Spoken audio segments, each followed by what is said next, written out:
नमस्ते, मैं Kumar Utpal Limca book of world record holder गुप्तकालीन राजाओं की उपाधि की चर्चा आज करेंगे हम। और आप जानते होंगे कि बहुत राजा इसमें हुए हैं और सब बहुत सारे राजा ने अपनी अपनी उपाधियां टाइटल ली है और वह परीक्षाओं में पूछे जाते हैं। मैं आपको बता देता हूं कि कल बीपीएससी के द्वारा आयोजित परीक्षा में भी इसकी इनकी टाइटल पूछी गई थी। बीपीएससी के द्वारा आयोजित परीक्षा जो ऑडिटर की हुई है, असिस्टेंट ऑडिटर ऑफिसर की, उसमें भी पूछे गए हैं और ये लगातार पूछे जाते हैं क्योंकि स्वर्ण काल गुप्त काल को कहा जाता है। तो आप इसको इनके राजा जो बहुत ही वीर पराक्रमी थे, आपको इनकी उपाधियां से और भी इनके बारे में जानने का मौका मिलेगा। और यह जो है हर एक प्रांतीय पीसीएस और यूपीएससी और बीपीएससी में पूछे जाते हैं। इसलिए आइए हम सब इनकी उपाधियां टाइटल के बारे में जानें। मैं सबसे पहला ये बतलाना चाह रहा हूँ कि श्रीगुप्त जो राजा थे, आपको गुप्त काल के, उनकी उपाधि थी महाराज, आदिराज। और आदिराज जो है सो आपको बता देते हैं, प्रभावती गुप्त के पूना ताम्रपत्र अभिलेख में यह चर्चित है, वर्णित है। मैं आपको एक बात बता देना चाहता हूँ कि यह प्रभावती गुप्त कौन थी। तो मैं आपको बताऊंगा कि प्रभावती गुप्त जो थी, आपको चंद्रगुप्त द्वितीय विक्रमादित्य की पुत्री थी और वाकाटक राज्य की बहू थी।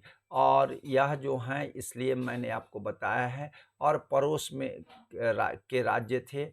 तो यह जो है उनके द्वारा जो पूना ताम्रपत्र अभिलेख है, उसमें इनको श्रीगुप्त को महाराज और आदिराज की उपाधि दी गई है। तो ये विशेष करके आदिराज जो है, इसकी चर्चा इसमें विशेष रूप से हुई है। तो मैं यह कहना चाहता हूँ कि यह आप भूलेंगे नहीं, यह जो है भूलेंगे नहीं, क्योंकि आदिराज की चर्चा आपको एक ताम्र अभिलेख में हो रहा है और वो भी प्रभावती गुप्त के द्वारा। तो यह बहुत महत्वपूर्ण है, इसको ध्यान क्या रखिएगा। घटोत्कच जो है महाराजा की उपाधि धारण किए हैं। चंद्रगुप्त प्रथम महाराजा धीराज की उपाधि की धारण किए हैं। यहाँ पर किंग चंद्रगुप्त प्रथम और उनकी रानी जो हैं कुमार देवी लिच्छवी वंश की हैं। उनके सिक्के पर यह चित्र वर्णित है, इंस्क्राइब्ड है, आप देख रहे हैं। आइए मैं आपको आगे बता रहा हूँ समुद्रगुप्त के। समुद्रगुप्त का जो आप यहाँ पर चित्र देख रहे हैं, उनके सिक्के पर है। और यह सिक्का जो है समुद्रगुप्त की सिक्का है, उसमें उनका चित्र है, क्योंकि यही ओरिजिनल है। उनके चित्र तो उपलब्ध नहीं है। इसलिए मैंने आपको समझिए कि सिक्के के बारे में भी जानकारी हो गई, चित्रों की भी जानकारी हो गई, और उस समय किस तरह के चित्र सिक्के पर होते थे वो भी जानकारी आपको हो गई। समुद्रगुप्त की उपाधियां जो है पराक्रमांक है, यह ध्यान रखिएगा। महाराजा धीराज है, इनकी श्री विक्रम पृथ्वी का विजेता के रूप में भी जाना जाता है।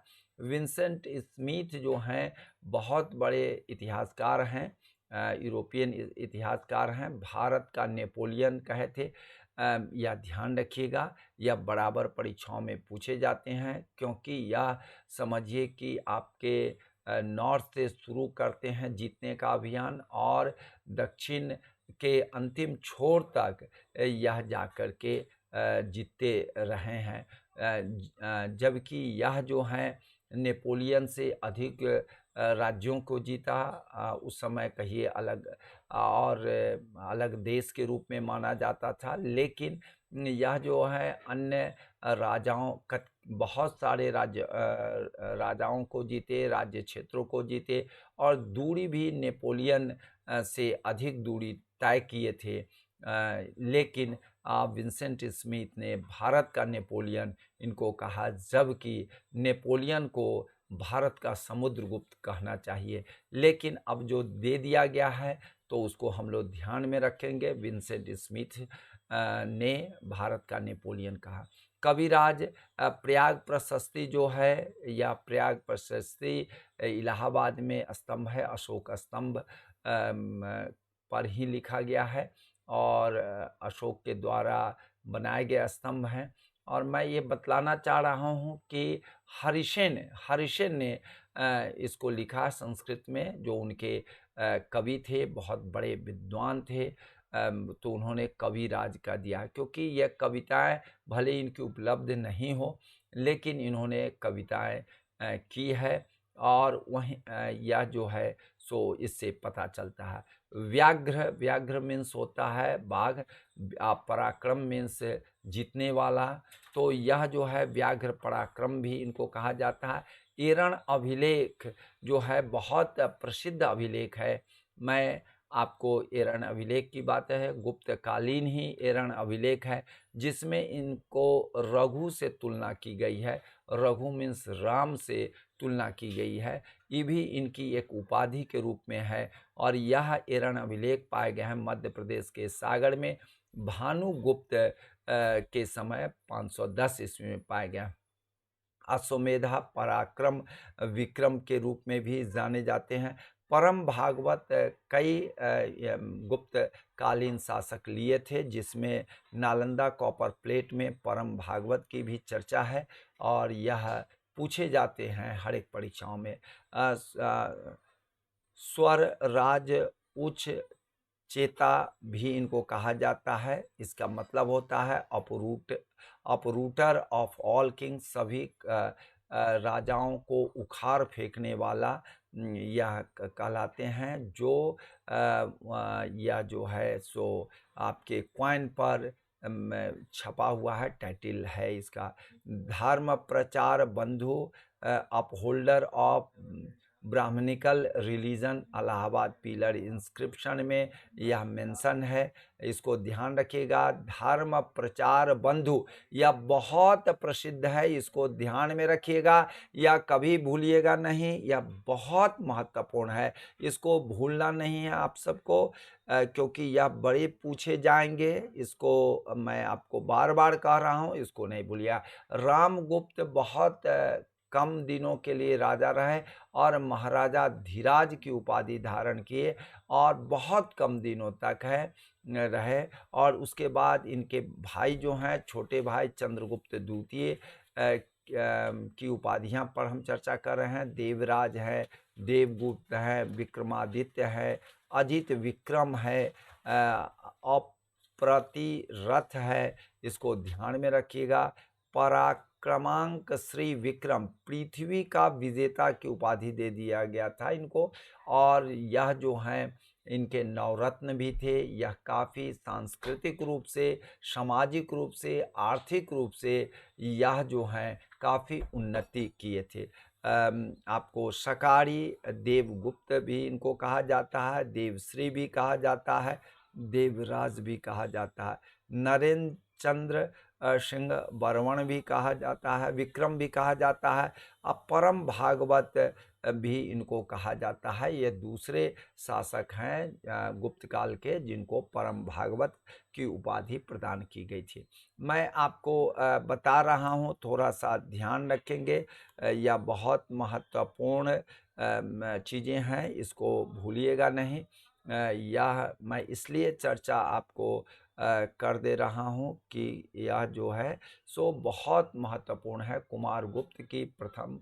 कुमारगुप्त प्रथम की उपाधि क्या है? श्री महेंद्र है, महेंद्रादित्य है, महेंद्र सिम्हा है, अश्वमेघ महेंद्र है, शक्रादित्य बहुत पूछे जाते हैं और ये बहुत महत्वपूर्ण है, इसको ध्यान रखिएगा। महाराजा धीराज है। पद्म में होता है कमल, कमल भट्टारक है, पद्म भट्टारक है, परम द्वैत है, ठीक है ना। यह है, मैं आपको दिखा रहा हूँ, थोड़ा आप साफ देख रहे हैं।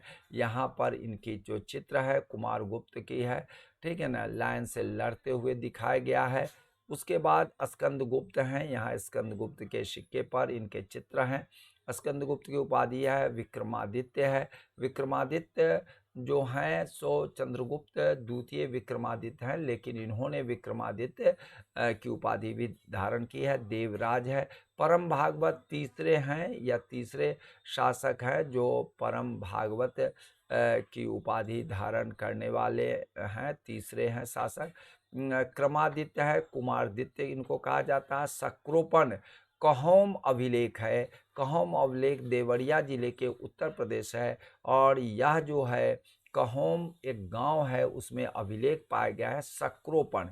ये भी बहुत महत्वपूर्ण है। शक्रादित्य भी बहुत महत्वपूर्ण है, क्योंकि शक्रादित्य कुमारगुप्त प्रथम जो हैं वो रखे थे, और शक्रादित्य ये भी रखे हुए हैं। तो यह आपको क्वेश्चन आएगा तो थोड़ा ध्यान रखिएगा। कुमारगुप्त मैं आपको यहाँ हाईलाइट कर दे रहा हूँ, कुमारगुप्त और यह जो हैं स्कंदगुप्त दोनों रखे थे, इसको ध्यान में रखिएगा, भूलिएगा नहीं। मैं बार बार यह चर्चा आपको करना चाहता हूँ कि इसको भूलना नहीं है, यह बहुत महत्वपूर्ण है। चलिए, नरसिंहगुप्त हैं। नरसिंहगुप्त बालादित्य की उपाधि है, परम भागवत का है। तो परम भागवत यह जो है आपको परम भागवत आपको बता रहे हैं, ये नालंदा मुद्रा लेख में है, और यह आपको मैं कहना चाह रहा हूँ 4 परम भागवत हो गए। 4 गुप्त राजा जो है सो परम भागवत हो गया। तो इसको ध्यान में रखिएगा, परम भागवत बहुत पूछे जाते हैं। यहाँ पर मैं सिक्का में उनके चित्रों को बता रहा हूँ। नरसिंहगुप्त बालादित्य की यह सिक्का है, जिसमें उनके चित्र प्रदर्शित किए गए हैं, इंस्क्राइब्ड है, इसको ध्यान में रखिएगा।